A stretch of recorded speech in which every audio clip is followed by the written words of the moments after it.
PG medical విద్యార్థులు గందరగోళంలో పడ్డారు. ఇది జగన్ ప్రభుత్వంలో అయ్యుంటే ఫ్రంట్ పేజీ బ్యానర్ అయ్యి జగన్ ప్రభుత్వ అసమర్థత, విడుదల రజని దుర్మార్గము, లేకపోతే మరో వైద్య ఆరోగ్య శాఖ మంత్రి ఆళ్ల నాని చేతకాంతనం ఇట్లాంటివన్నీ రాసేవాళ్ళు.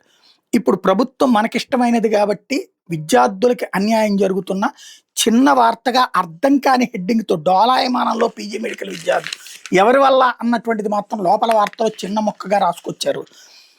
రాష్ట్రంలో పీజీ మెడికల్ ప్రవేశాలు పొందిన నాన్ సర్వీస్ కేటగిరీ అభ్యర్థుల పరిస్థితి అగమ్యగోచరంగా ఉంది. ప్రతిభ ఆధారంగా ఆల్ ఇండియా కోటా కౌన్సిలింగ్లో సీటు సాధించడంతో పాటు ఆంధ్రప్రదేశ్ పీజీ మెడికల్ మొదటి విడత కౌన్సిలింగ్లో కూడా సీటు పొందిన వాళ్ళు 123 మంది ఉన్నారు. అంటే 2 చోట్ల సీట్లు వచ్చినాయి వీళ్ళకి. ఇక్కడ పీజీ మెడికల్ కౌన్సిలింగ్లో సీటు సాధించిన వాళ్ళు ఈ నెల 9లోగా చేరాలని విజయవాడ ఎన్టీఆర్ హెల్త్ యూనివర్సిటీ చెప్తోంది, నోటిఫికేషన్ ఇచ్చింది.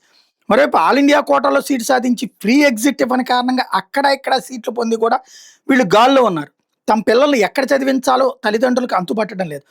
ఆంధ్రలో కౌన్సిలింగ్ ప్రక్రియను ఆలస్యంగా చేపట్టడం వలన ఈ సమస్య తలెత్తింది. అది అసలు విషయాన్ని లోపల ఒక చిన్న ముక్కగా రాశారనమాట.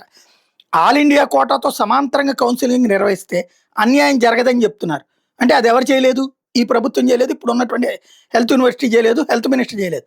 దీని మీద విశ్వవిద్యాలయం రిజిస్ట్రార్ డాక్టర్ రాధికారెడ్డిని వివరణ కోరితే ఆల్ ఇండియా కోటాకు సంబంధించిన ఫ్రీ ఎగ్జిట్ ఆప్షన్ 2వ విడత కౌన్సిలింగ్ తర్వాత ప్రకటించే అవకాశం ఉంది. దీంతో ఇక్కడ చేరికలకు గడువును పెంచొచ్చు. 2 చోట్ల సీట్లు సాధించిన అభ్యర్థులు ఎక్కడ చేరతారని నిర్ణయం తీసుకున్నాకే యూనివర్సిటీ గడువును పొడిగిస్తుంది అని చెప్పారట. విద్యార్థులకు నష్టం కలగకుండా చూస్తామని చెప్పారట. రాష్ట్ర ప్రభుత్వం ఇన్ సర్వీస్ ఫీజుల జీవోలు ఆలస్యం చేయడంతో కౌన్సిలింగ్ ప్రక్రియ ఆపాల్సి వచ్చింది. ఆల్ ఇండియా కోటాలో సీటు పొందిన వాళ్ళకి అన్యాయం జరగకుండా చూస్తామని చెప్పారంట. ఈ రాష్ట్ర ప్రభుత్వం ఇన్ సర్వీస్ ఫీజుల జీవోలు ఆలస్యం చేయడం, దానికి యూనివర్సిటీకి ఏం సంబంధం? ఫీజుల్లో ఉన్న ఫీజులే నీదో, నువ్వే కదా.